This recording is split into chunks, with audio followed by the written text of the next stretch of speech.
Severino da Paz vai conversar de novo com a gente, ele que já reside na Europa há mais de 20 anos, conhece como qualquer um europeu genuíno a realidade desse continente de grande importância econômica para o mundo inteiro. Ele já está aqui, ó, na telinha aqui atrás. Severino da Paz, boa tarde e nos conte que feriado é esse aí que levou você e a sua família a armar um piquenique lindíssimo. Boa tarde, meu querido Léo Oliveira. Olha, Léo, rolou até um ciúme aqui em casa que eu te mandei um áudio ainda agora há pouco, te chamei de docinho, minha mulher disse, que é isso?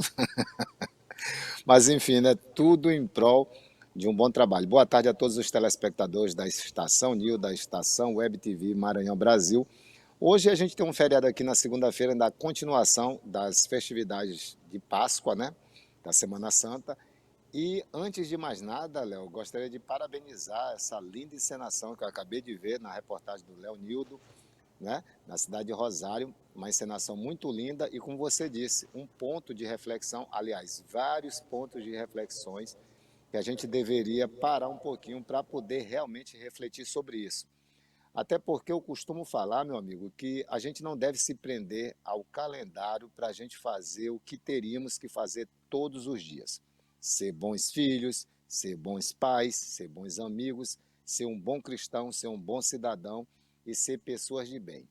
Muita gente espera datas específicas para expressar sentimentos, para se aproximar, inclusive, de Deus, de Jesus Cristo, que morreu na cruz por todos nós, mas eu acredito que seria melhor a gente viver isso todos os dias da vida e talvez escolher um dia só no calendário para ser qualquer outra coisa.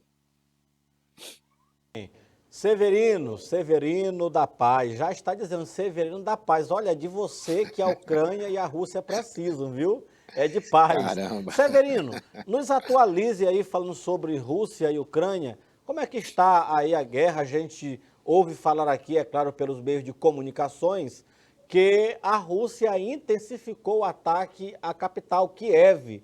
Isso procede? O que é que você nos atualiza sobre este assunto?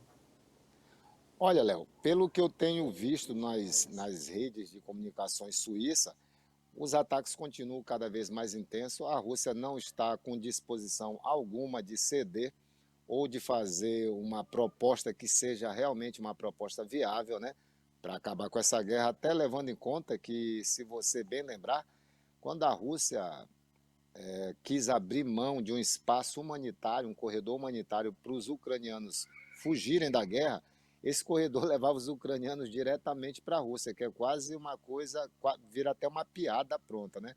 Como é que você vai fugir da pessoa que está te atacando na direção do lugar que a pessoa reside, o atacante, né?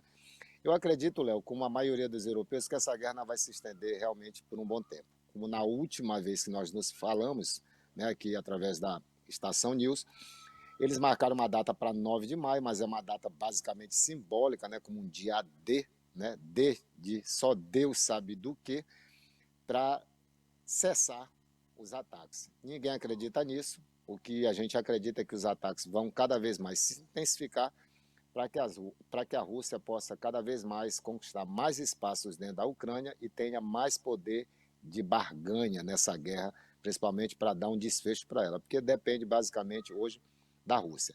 A Europa, de uma forma em geral, como a OTAN, fica meio de braços atados porque tenta seguir as regras, né? As regras que você só pode interferir diretamente em países que fazem parte, né, da OTAN.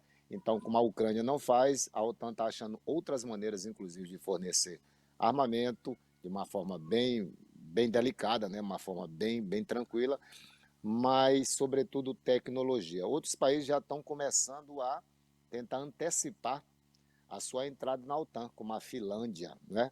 Porque já se vê como um alvo nas costas das próximas tentativas de domínio do poder soviético. É um poder realmente muito grande, gente. Talvez poucas pessoas no mundo, principalmente brasileiro, a gente, de uma forma geral no Brasil, tenha a ideia da potência que é a arma de guerra da Rússia. Apesar de sucateada, ainda tem uma força muito grande. Mas, Infelizmente, os refugiados continuam chegando na Suíça, muita gente mesmo. Os suíços, por sua parte, estão sendo muito generosos, muito solidários, muito humanos com essas pessoas, muita gente, inclusive, abrigando essas pessoas em casa, né, para que essas pessoas tenham a possibilidade de, pelo menos, esperar. Esperamos que logo, logo essa guerra cessear, essa guerra parar. Mas, infelizmente, Léo, é o mesmo do mesmo. É uma tristeza a gente ver que não Total. avança, né? Não avança esse cessar-fogo entre os dois países.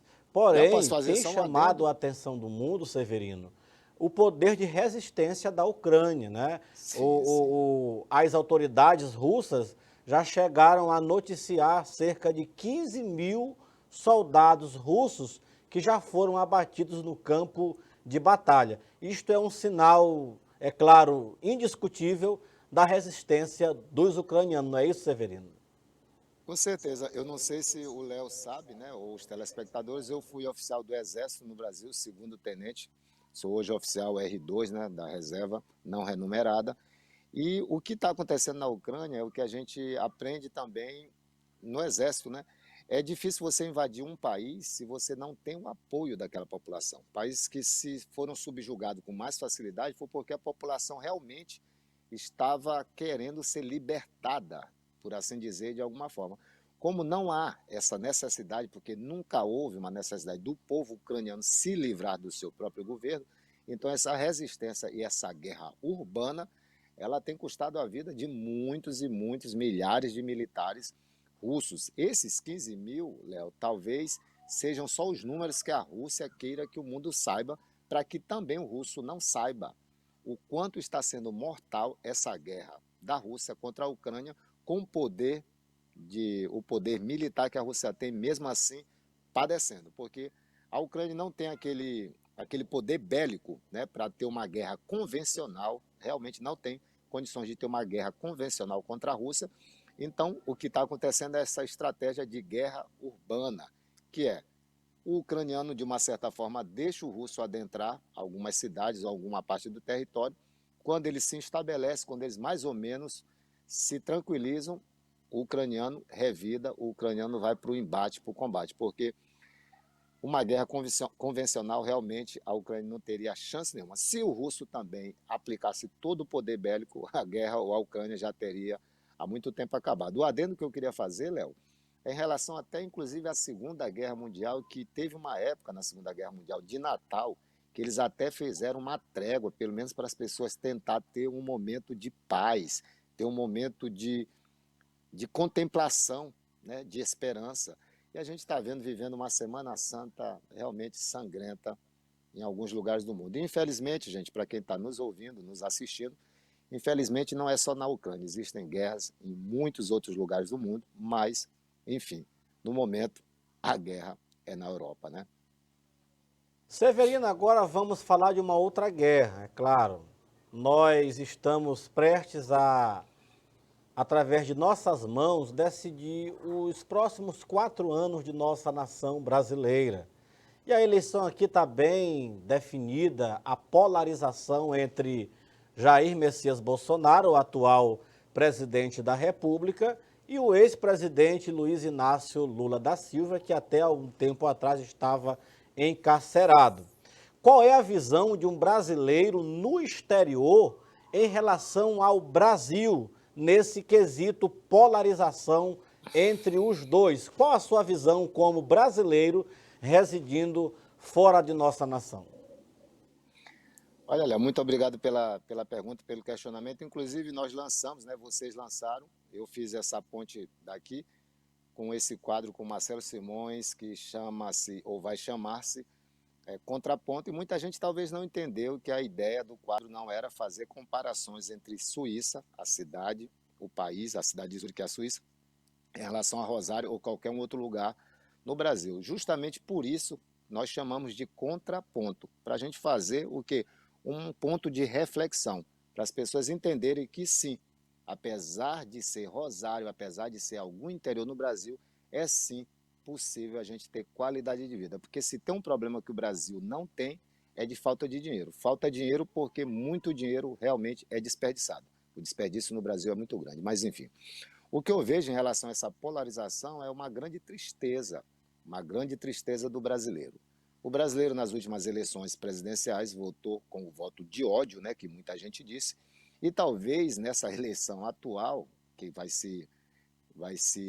acontecer em outubro, talvez o brasileiro vote com o estômago, com a fome, com a necessidade, com a carestia e com muitas outras coisas. Uma outra coisa que eu vejo, Léo, isso é uma crítica, eu sou brasileiro, posso fazer essa crítica como tal, é que eu acho que o brasileiro ele tem uma dificuldade de analisar as coisas. Ele prefere comparar algo ruim com algo pior. Eu aprendi isso como lição de vida aqui com meu sogro, que se comparar com o pior sempre é mais fácil. É difícil a gente tentar achar um outro ponto, um contraponto, para nos compararmos com algo melhor do que somos ou do que fazemos ou das pessoas que nós apoiamos fazem ou são. Eu vejo essa polarização como uma profunda tristeza, uma profunda ruptura na sociedade, no Brasil. Eu vejo um Brasil que não consegue crescer, porque é um Brasil que não consegue cobrar. Eu vejo um Brasil também que não consegue entender ou tentar entender política por simplesmente apoiar políticos, apoiar homens, né? Hoje a gente vê que a divisão é entre dois homens que eu não sei qual é o melhor, qual é o pior. Eu tenho minha preferência pessoal, não seria nenhum dos dois, né? Não seria nenhum dos dois. Talvez se eu puder aqui dizer meu voto, talvez com certeza votaria em Ciro, mas enfim. Eu vejo que é uma pena, o Brasil está tão dividido entre dois homens, onde o brasileiro poderia procurar melhores opções para governar o Brasil. O Brasil é um país que está atrasado há muito tempo, não é de hoje, não é esse governo que fez o Brasil estar na situação que está, mas é um governo também que não fez, na minha opinião, na minha óptica, e sempre vou todos os anos ao Brasil, o Brasil progredir de alguma forma. Eu espero que o brasileiro consiga não só votar, eu espero que o brasileiro também comece a conseguir cobrar, gente. Porque você, como eleitor, tanto de um quanto de outro, independente para quem você vota, você tem o poder de cobrar. O depósito de um voto é só o começo, um dos passos do processo democrático, gente.